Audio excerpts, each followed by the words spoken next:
whether that takes a few weeks, a few months, a few years, a decade, I don't know. But as a leader, you can't give what you don't possess. So if you don't have peace, if you're not genuinely trying to hear from the Lord and what you're supposed to do, and not just in your ministry, but with your family and your community, it's so difficult. But I think in leadership, when you're healthy, it's so easy to just lead out of the overflow of what you already have.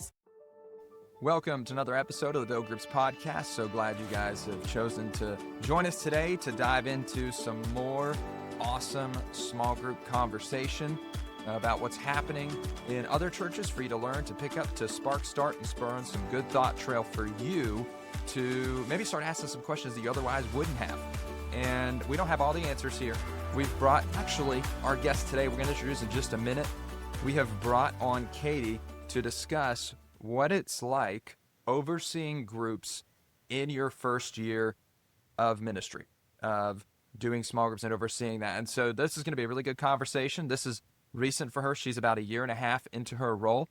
We met at the National Small Groups Conference. And so, man, Matt, how was the National Small Groups Conference for you? You were a breakout speaker and you were an attendee.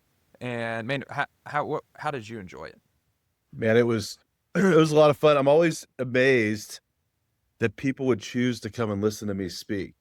And so it was fun. I mean, I had a great time, had a great group show up, and often we just learn a lot more from our audience than we do even when we speak. And so it's fun. I mean, it's fun being there. We've got to talk to people from all over the country about what they're doing and challenges that they have. And to me, that's it, man. Being with other small group point people. I think doing this a while now, you realize there aren't a bunch of new issues people are dealing with. We're all dealing with a lot of the same things in just different contexts. And so hearing from people what they're dealing with is it's really interesting to see how they're handling just the challenges we face in our roles. What about you, man?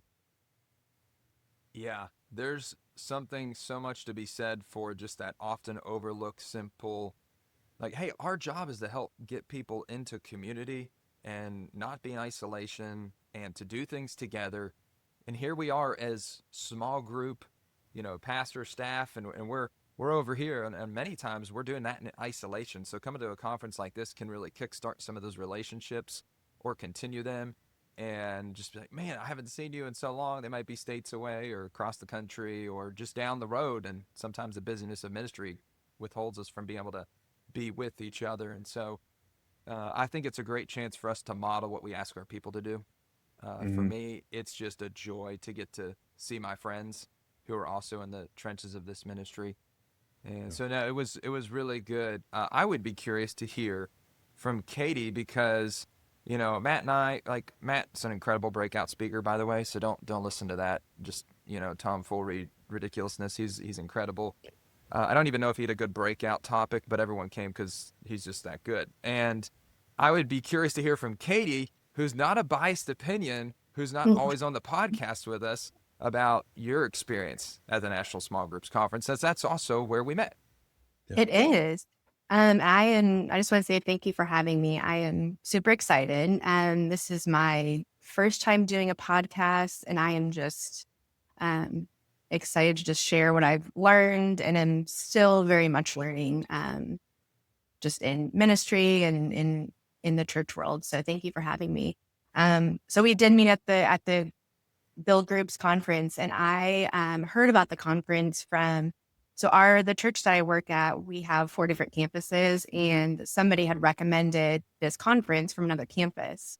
And so I love learning, and I love just absorbing all of the information, and I'm just loving what I'm doing the last couple of years. And so I'm like, I'm just going to go see what happens. And I didn't really know. I heard good things from my coworker, and so I was expectant, and it kind of exceeded any expectation that I had. It was very intentional, very prayerful, just so well done, and the connections and resources that I made from being there are just crazy. I met one woman, Erin, we connected and we discovered that we both are from Michigan. I've traveled the country with my husband because he was stationed in the Marine Corps, so we kind of moved all over the country. And me and Aaron discovered that we were actually in Beaufort, South Carolina, at the very same time several years ago at the same church. Wow. Like that's crazy. So now we have that connection, and kind of like you guys were saying, sometimes you get siloed or kind of tunnel focused on what you're doing in your own ministry, in your own church. And so to just be around other people who just automatically get it, that you can share and learn from. Um, I went to a few of the breakout sessions, and each speaker was so willing to stay after and chat with any questions. They're like, here's my email address if you need anything. And I did reach out to a few of them, and then I'm like, this is what I'm trying to do in our ministry here at our church. Do you have any resources? And they just gave me what they have. I'm like, this is outstanding. So I just left feeling energized and just really excited for what's next. Well, good. That's, I think, just small groups, people in general. They're just very generous in that way. They're very relational. They care. Now, if any of the breakout speakers didn't give you time after, just let us know. We'll fire them. They can't come back, right? Ooh. And we'll give them the pink slip. See you later. It's But me. one thing that's exciting that I do want our listeners and audience to hear, and Katie, you don't know this either, but the National Small Groups Conference is going on tour next year. We are going to several major cities across the U.S., and we're very, very excited to be announcing that, sharing that. So you guys will, upon hearing this, you'll probably see that it's already on the website and our different locations confirmed. And so we had enough popular demand and requests from people say, hey, we'll host this at our church. Can you come to our city and put this? And we're like, yes. I mean, Christmas 5 times, 6 times. Yes, please. We will do that. Yes. That's, that's what that feels like for, small group people. So, well, good. I'm glad that you enjoyed it, Matt. You're awesome, and everyone was impacted. He's probably one of the breakout speakers that you heard from, Katie, because he rocks it. And I've sat in your breakout before too. And actually one time at a conference I had Matt come to, my wife went to your breakout. And she's like, you got to have that guy every time. She thought you knocked out. I was like, all right, sweet, let's go. I know he's Oh, good, but man, too so kind. Thank you. she can be critical. She can be like, hey, okay, all right. She's like, Yeah. you could have said this, and she grew up a pastor's kid, so she can pick it out, man. I will say that there were so many amazing breakout topics to choose from. I could not decide. Each session, I'm like, I want to go to all of them. So it was hard. It was very tricky to pick which one to go to. So yeah, there's the variety, and it was just great. Well, there was somebody Good. speaking during my time slot. I was telling people you should go listen to him because there's so many good speakers. So It's good job, Adam. Good job with you and your team. You guys did a great job with that. Well, we'll have a better team next year, and that's going to be exciting. So, and by team I mean I'll be doing a lot less. Everything just goes up because I will have less hands involved, and more of our awesome people will be running that stuff. So let's do this. Hey, let's jump into the topic for today that we're going to be discussing is what does that first year in overseeing small group ministry look like? And Katie, you're not too far past that. You're about a year and a half into it, and so you're close enough to remember, but you're also far enough away to have some retrospect and reflection to go, yes, no, maybe so, right? Of just what that first year looks like. And so before we do that, could you just give us a little bit about your background and your family, just so our audience can get to know you a little better? Yeah, so I live in Roanoke, Texas right now with my family. I'm not from Texas. So I grew up in Michigan. And then I left Michigan to go to college. I loved where I grew up, but I was ready for just something different. I was a 17-year-old. So I moved to Springfield, Missouri, and attended Evangel University. It's a small private Christian school there. And that's where I met my husband. My husband's from Montana. And so we started dating in 2005. Got married pretty young, got married in 2007.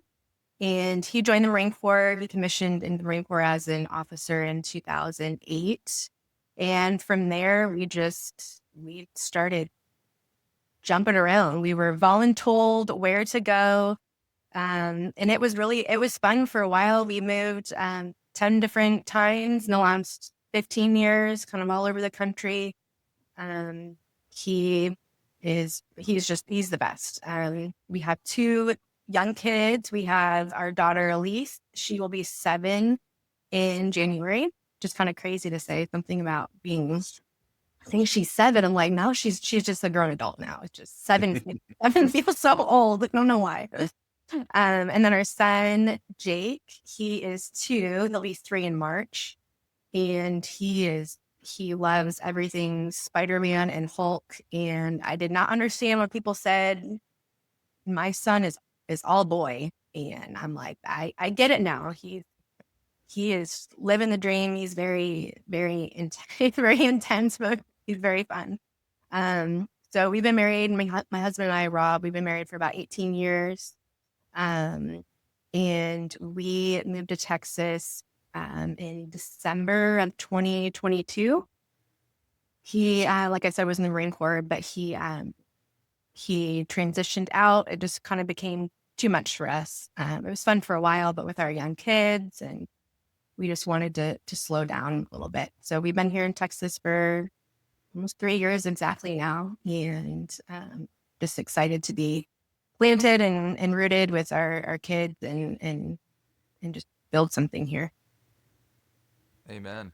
Yeah. No, that's good. Welcome to the promised land. This is a good place to do it, right? So, yeah, it's a great place. And you guys are just outside the Dallas area. For those who are listeners, other parts of the country, Roanoke is just a little bit outside of Dallas in the Fort Worth area. A little bit of just some contextual background for y'all to listen to, as I'm going to ask Katie just how she came to be on staff. I think the best place for us to start is we're going to talk about that first year of small groups ministry. Just how did she come to be on staff, and what was that journey coming on, and then we'll go from there. But just some background on their church and their ministry. We always share some metrics just to give you guys, the listeners, some contextual understanding, so you don't try to copy and paste something from a church of X, of 10,000 at your church of, 100, and go, I don't know why it didn't work. Well, because it's just completely different context, right? So for their church at Compass Church, I think the main campus that you guys are in Colleyville, and you have 4 locations. Your location in Roanoke, you're running 4 services, 1,800 people. You have several different types of groups. You have some affinity groups. You have mostly off campus. You have Tuesday nights, men's, women's, and rooted groups, community groups. You have about 40% of your 1,800 average weekend attendance connected into groups. And yeah, that's a little bit of the background and some of just metrics for you all to be aware of as you're thinking through what Katie says, and then trying to rightly apply that into your context and not wrench it out and just make it something that, we don't need no Frankenstein ministry application, okay? We don't need that. We're well past Halloween. So, Katie, how did you come to be on staff at Compass? How did that happen? So excuse me, it happened very organically. I grew up going to church. So I was very familiar, with the church world. I've been in Bible studies and, volunteered to a high degree pretty much all my life. As we had traveled around to, moving around so much with the Marine Corps, we were always like, okay, we're only going to be here for 6 months, a year, 2, 3 years. We're just going to jump right in and get involved where we can. And so that's kind of what I did when we moved here to Fort Worth a few years ago. And I knew that we weren't going to be moving around anymore. And I wanted to, set some roots down and get planted. And so we quickly discovered that Compass was our church home. So I did not set out to work in a church. I just wanted to get plugged in and just hit the ground running. And so our first Sunday at Compass was Easter Sunday in 2023. And our son was just a few weeks old at that point. And our daughter, we tried out a few different churches, and our daughter just loved the kids ministry. And we would drive by the church, and she's like, "Mom, there's our church. There's our church." I'm like, "You know, I agree. Let's do it." So I jumped in head first, and I went through what we call starting point. So that's where at Compass you'll learn about who we are, what we do, and how you can be a part of what God's doing at Compass. And so that was 4 weeks long. So I just completed that 4 weeks in a row, graduated. Um, my husband, I love him so much, but he was traveling for work, and I'm like, "I'm sorry, I can't wait for you." You know, he eventually finished a couple of months later, but so I graduated that. There's in week 3, that's called Engage Week in Starting Point, and so that's where you learn just how to get engaged in community, and just how to get plugged in. And they talked about community groups, and I had never led anything before. Like I said, I've been a part of the church world since I was a kid, but I've never led anything. It just honestly never crossed my mind, and I think the Holy Spirit just started stirring something in me. And I had some conversations with some of the staff members. My boss, Lynn, had lunch with her. Wasn't my boss at the time, but she just encouraged me, like, "Hey, if this is where you feel led, just jump in and do it." And I had the excuses like, "Oh, I'm not good enough. Haven't been the perfect Christian," and which it sounds crazy saying right now coming out of my mouth, because now as I work with leaders, I'm like, "No, you can do it. You can do it." And so I started my group, and I was so new to Compass. Had just been there for maybe 5, 6 months. And so I did not know who was walking into my house as I started leading my group. And I had there was 9 of us, 9 women that showed up. And within the first 2 weeks, I just felt this light bulb go off, this, like, it sounds cheesy, like this fire ignite in me. And I'm like, what have I been doing my whole life? Like, I've been missing out on a community. I'd been a part of Bible studies, like I said, but this community, it was just different. And so I was super passionate about community groups, and it felt bigger. And so as I started to just get more involved, um, they were gracious enough to create a position for me to come on staff under the adult ministries team, doing a few different things, which included community groups. That was in July of 2024. So it's been about a year and a half now. And I love what I do. It doesn't feel like work. And it's such a privilege to do what I get to do. Awesome. Awesome. I love that. That is, yeah. I mean, I think ideally that's the way you would want someone to come on staff, right, Matt? Yeah, I mean, it's always best, I think, when you're able to raise people up within your church and put them in roles. It's not always possible, and sometimes there's an outside voice needed, but I don't know, I value that very, very highly. And so, Katie, when you came on staff to start leading in small groups, like, you had expectations, I'm sure, and would love to, like, hear, like, what that looked like, and then how's that been different than the expectations? And, just share a little bit of that, your first year, what that kinda looked like. So I think when I started leading my group, I just took it one step at a time, and kind of just doing the next right thing and what I felt like I was supposed to be doing. 'Cause I didn't really know what I was doing, and I don't even know if I had certain specific expectations. I just wanted, when I came on staff, I just wanted to be able to be available to do more of what I was doing. And so I was so excited, and I use this phrase, like, I just want to run around the building and just knock down doors, and, like, just I just was so excited. And so I jumped into a lot of different things. I worked in, or I would served at students on Wednesday nights. I was a small group leader. I kind of just jumped into a lot of different things. And then I've had to kind of, refine, because you can't do 1,000 things well. And so I really had to kind of zero in. And so I guess if I had an expectation, it would just be, I can do all the things, because when you're on staff, when you're working in ministry, everything's good. And so I discovered that no one can do all the things. And so our team here at Roanoke is so supportive and so gracious that they really helped me in that process. And so I think I didn't realize how much leading people in community group ministry is um, just kind of coming alongside of them and equipping them and empowering them in what God is already doing in their lives.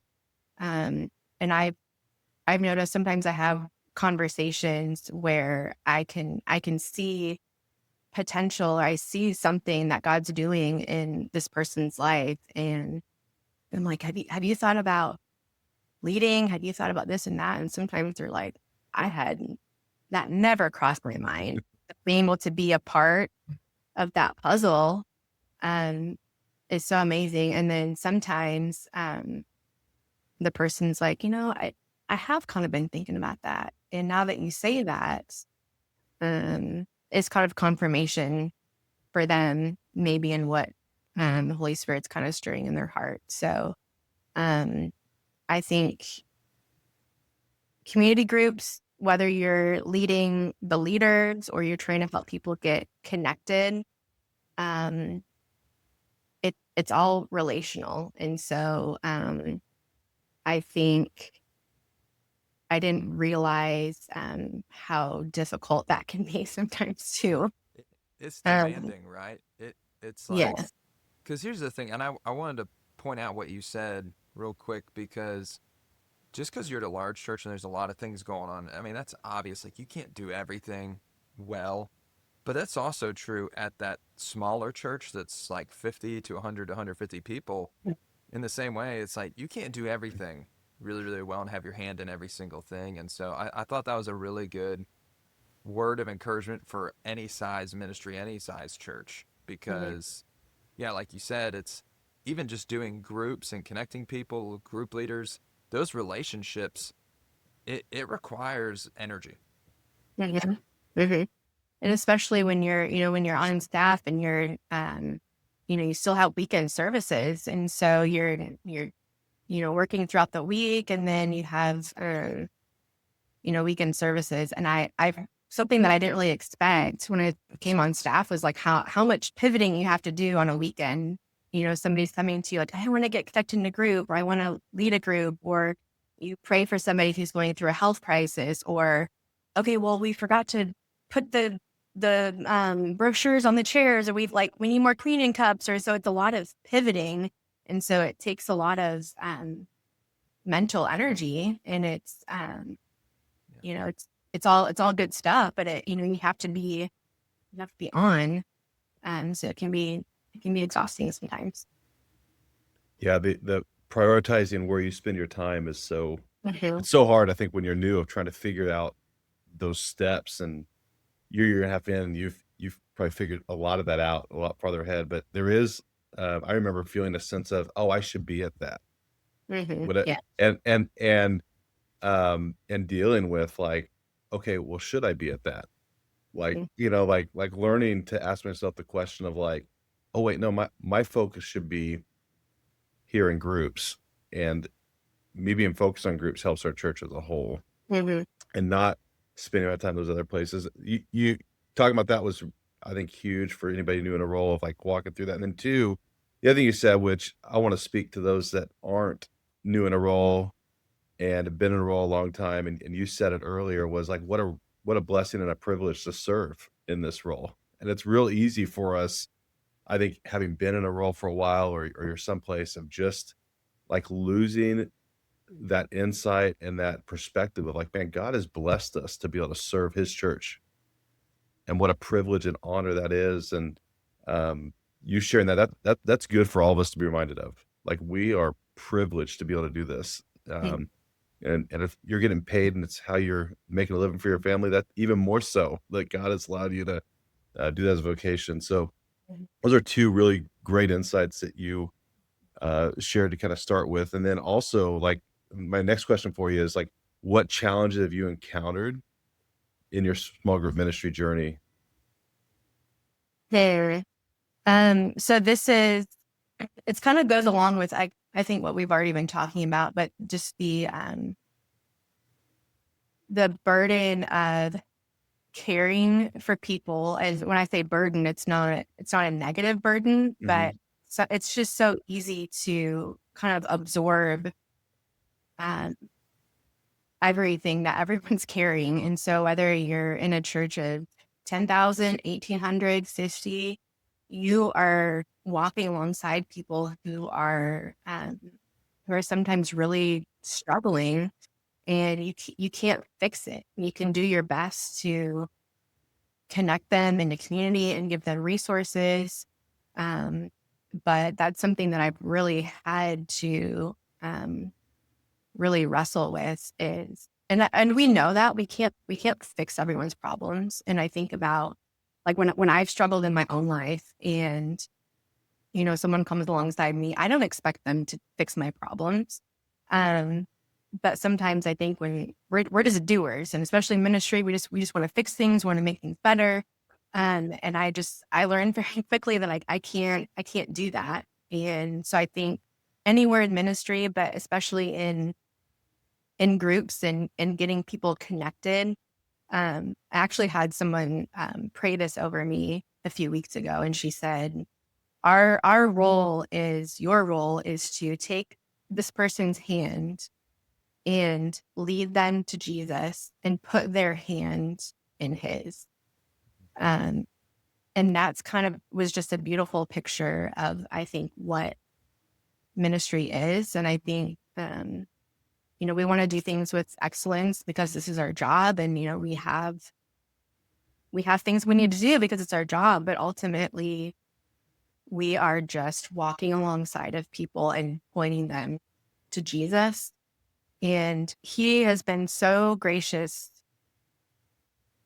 to me the last couple of years and just reminding me of that, to just carry everything with open hands. Because it's so easy sometimes to just hold on tight, like, I can do this, I can power through, I can, make things happen. And um, if you're constantly keeping your eyes on Jesus, he will he'll provide answers and wisdom and reminders. And so I think that's just I mean, even just the last couple of weeks, the last few months, like it's just sometimes it just feels constant in ministry, like, ooh, I learned that lesson. Check, done. That was fun. God, thank you. And then something else happens. I'm like, oh, I have more to learn, which is, it sounds silly to say, but it's true. So just that tension of like, um, I can do what I can do the best of my ability with what God has given me. Yeah. Um, but it's one of my favorite phrases is quotes is our walk with Jesus is just a long obedience in the same direction. And so you're just walking with him. And he's going to guide you. So, I think that's something that you learn when you're new in ministry, I have a feeling when you've been in ministry for years, you're still learning because we're learning at people. Yeah. So I hear a very strong undercurrent and even just, I mean, if you're not watching this up, so you can tell that, Katie, there's some emotion behind what you're saying, like some strong emotion.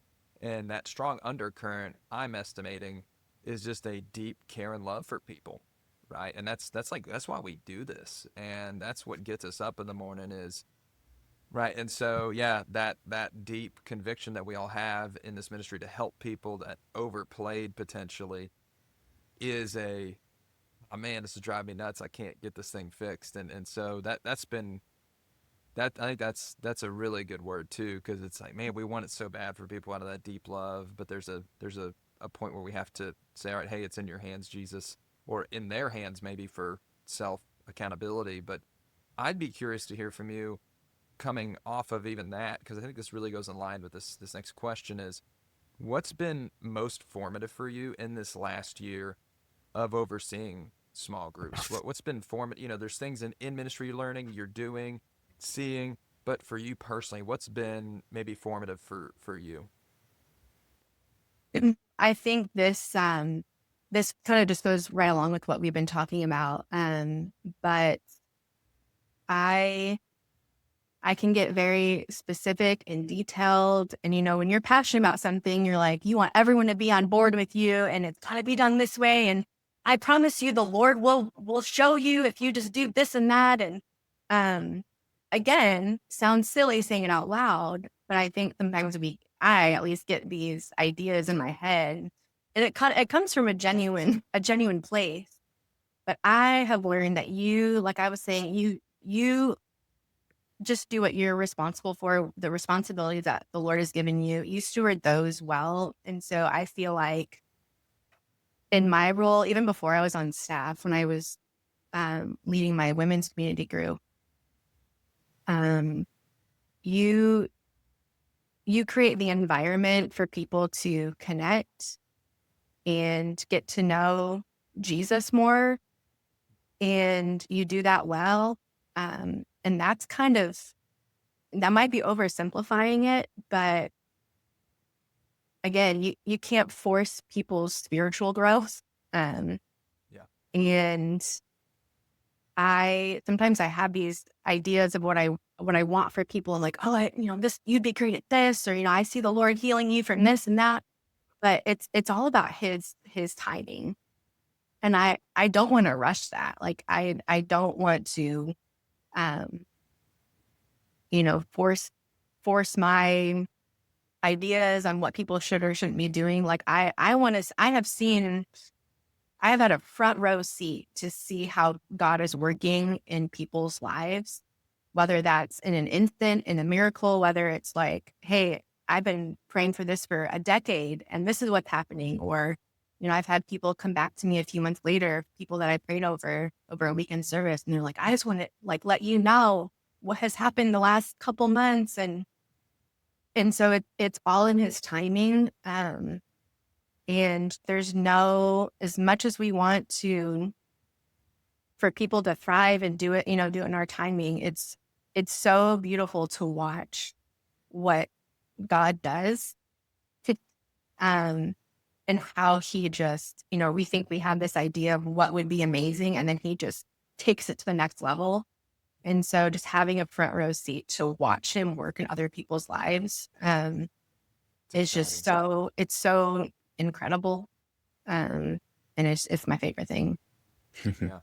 Yeah, I think a good word to tack to that would be, our role is to help create those possibilities for people to experience that with God's people. We can't promise necessarily all the things, but we can create that possibility that otherwise wouldn't have been there by them being able to get connected into a group and seeing God's people love and work and serve one another. So, next question for you here, Katie. What advice would you give a brand new person about to start overseeing a small groups ministry at their church? What's something you would advise them to do in their first year, and maybe something you'd advise them to not do their first Mhm. year? Oh, there's so many things, so many things.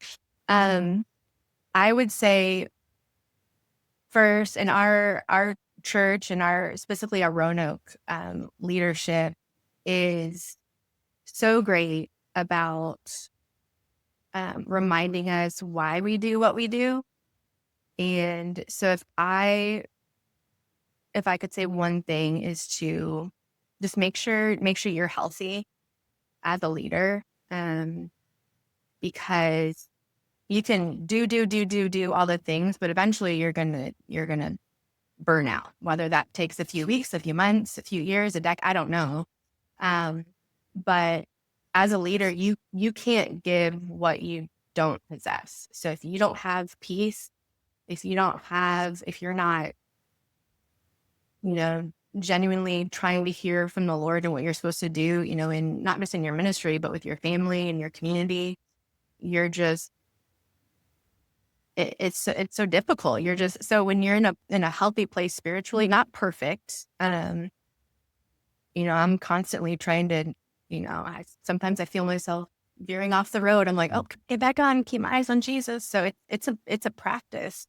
Um, but I think in leadership, when you're healthy, it's so easy to just lead out of the overflow of what you already have. So I would say make sure you're healthy yourself, that you have practices in place to stay that way, and accountability. And I would say to be yourself. It sounds silly. Again, be yourself and be vulnerable. Just being in this position just for, um, a couple years, I have seen people are just so hungry for authentic connection, and they don't want perfection. They just want, like, just give it to me straight. Like, and so I think we're so good at our location when we, talk with people on weekends, when we are, teaching starting point, or we're always talking about our stories, and each one of us has a very imperfect story.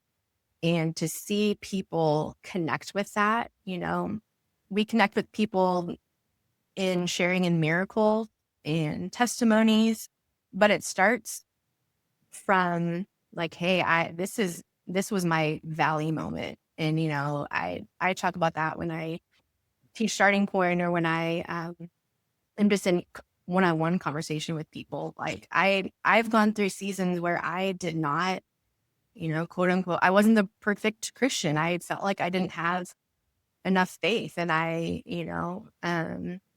but good news is the Lord is so gracious, and he uses all of that. He uses our imperfections. Um, he uses it for his glory to draw people closer to him. And so I would say, be yourself, share your story, the imperfect parts. People don't want to see, the church math. They don't want it. Mm. And so, yeah. That's really good. Yeah. And even adding on to that a little bit, you're saying it and be yourself, but like God's gifted you, like operate within your gifts. Don't try to be somebody else. Mhm. Right. And we Yeah. see Yep. that. Dude, so Mhm. good. Man, so this is our favorite question. Adam gets upset because I always get to end with this question, but man, we do this because we want to see life change in people's lives, and we want to honor God in that. We want to see. I mean, it's one of the beautiful things we get to see up close and personal by being in small groups ministry. But can you give us one example of a life change story uh, in groups that you've seen in your time in leading, and just share with us how God's been moving in your ministry? Man, I feel like I've got stories on stories on stories. I could talk forever. But when I get asked that question, this one is just always at the forefront. And it was actually before I was on staff, when I was just starting to lead my community group for a few weeks. And again, I didn't know anyone that was coming into my group. So we were all these relationships were very new. Um, and so I started leading my group in September of 2023, and our church does baptism weekends. And so all the campuses do a baptism weekend, the same weekend. And that was sometime in late October. And I was kind of just bold, I guess. And I asked all the girls, I'm like, is anyone interested in getting baptized, or, you have any questions? And there was a couple that hadn't been baptized yet. And there was one who she's like, yeah, I've been thinking about it, but my husband's going to be out of town. during that weekend. I don't want to do it without him. And so she's kind of going back and forth. And so it started getting closer and kept checking in with her. And she's like, okay, I think I'm going to wait. I'm going to wait. I said, okay, that's, I'm going to be there front row. You just let me know when you're ready. And so the weekend approaches and, I kind of had this feeling. I'm like, should I just show up to the service that she goes to? Cause I just have this feeling. But I didn't. And I get a text in our group message thread.